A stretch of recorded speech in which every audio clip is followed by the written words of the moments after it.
What's up, peeps? Dr. Talbert here again. I just wanted to answer the question that I get a lot of the time, which is, what is internal medicine? My wife would say internal medicine doctors are the doctors that work in a hospital, which is kind of true.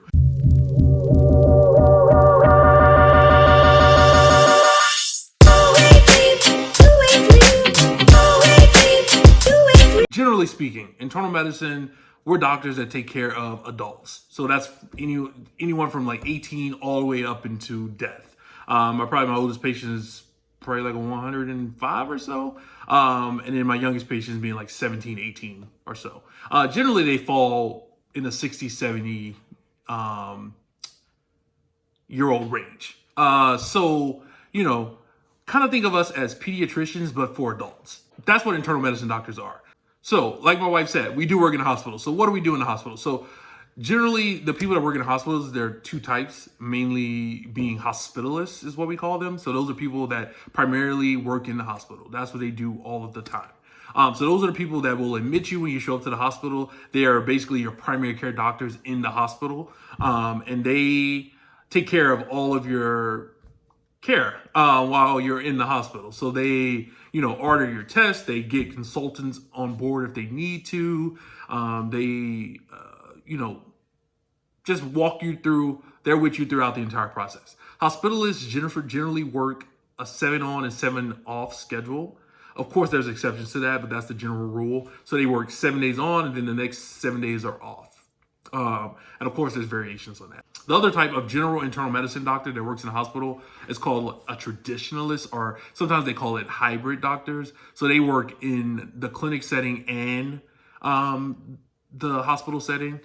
The traditionalists, in the traditional sense, are doctors that admit patients to the hospital that are theirs, in the sense that they're your primary care doctor, and if you show up to their hospital needing to be admitted, they will admit you. So they will follow you in the hospital and also in the clinic. Then there's hybrid doctors where they kind of shift their time between both. So they will do a month where they are in the hospital only, and then the next month they'll be in the clinic only. And then kind of varying back and forth between that. And internal medicine doctors can also be only in the clinic, meaning that they just work full-time in the clinic setting only and don't do any hospital work. Why did I choose internal medicine? I chose internal medicine because basically I didn't like peds. That's just kind of one of the honest answers. And then also I thought I wanted to specialize. And that reminds me to say that internal medicine is a starting point for most specialties. So if you want to be a heart specialist, call a cardiologist. If you want to be a lung specialist, call a pulmonologist. If you want to be a kidney specialist, that's called a nephrologist. If you want to be endocrine specialist, endocrinologist. If you want to be a rheumatologist, they all branch off of internal medicine, meaning that you have to do your 3-year internal medicine residency, and then you do your fellowship, is what we call when you're specializing in addition to your internal medicine residency. So I like working with adults. I like, people that can kind of tell me what's going on with them, tell me what they need. And so that's why I did internal medicine. So my favorite thing to do is probably, admitting someone to the hospital, identifying a problem that we can fix relatively easily and quickly, and seeing them turn around. That's kind of the best satisfaction for me. So if someone comes in what we would call sepsis, which is just basically when you have a really bad infection and you have low blood pressure, you're running a fever, you're really sick. We get you in, we get cultures of your blood to see if there's any bacteria in your blood. We start you on antibiotics. We do all the supportive care, and then generally people get better in the next, 48 to 72 hours or so. That's really satisfying. And then also, as far as the clinic setting, I really like just doing healthcare maintenance things. So that means, make sure you have your mammogram, your colonoscopy, making sure all your vaccines are up to date, making sure all those things that kind of keep you healthy are done on time. As far as procedures, so internal medicine, you can do some procedures. It's not, procedures aren't required per se, and they aren't plentiful in the sense of you're not a surgeon, but there are procedures. So one of my favorite procedures to do is a paracentesis, where you drain fluid out of someone's abdomen. And this generally happens when they have cirrhosis.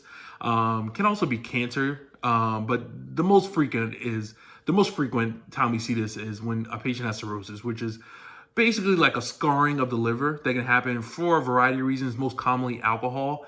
The procedure entails taking a catheter, a needle, whatever you want to call it, into the abdomen, and you drain the fluid that is collecting into the abdominal cavity.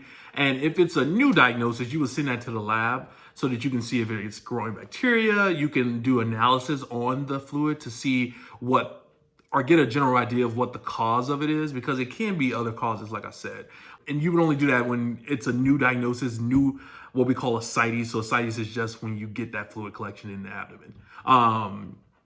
So that's one of my favorite things to do. You also can do thoracentesis, where you drain fluid from around the lungs. You can do lumbar punctures, where you take a needle into the area around the spinal cord to drain fluid, and that's most commonly used to diagnose meningitis, which is like an inflammation around the brain. And you probably see the commercials about meningitis. So we use lumbar punctures to diagnose meningitis. Central lines, which are not my favorite. Generally, you take a big IV and you put it into, most commonly in someone's neck. You can also do it in the subclavian vein, and you can also do it in the femoral vein, which is like in the thigh region, the groin region. And that allows us to get better access, because generally the peripheral IVs, which go into smaller veins, they can't do all medications, and they're also a more fragile IV.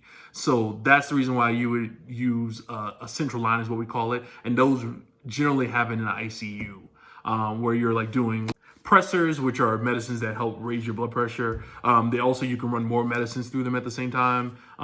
They're just a more sturdy IV, better access. So most ICU patients will have a central line at some point in their ICU stay.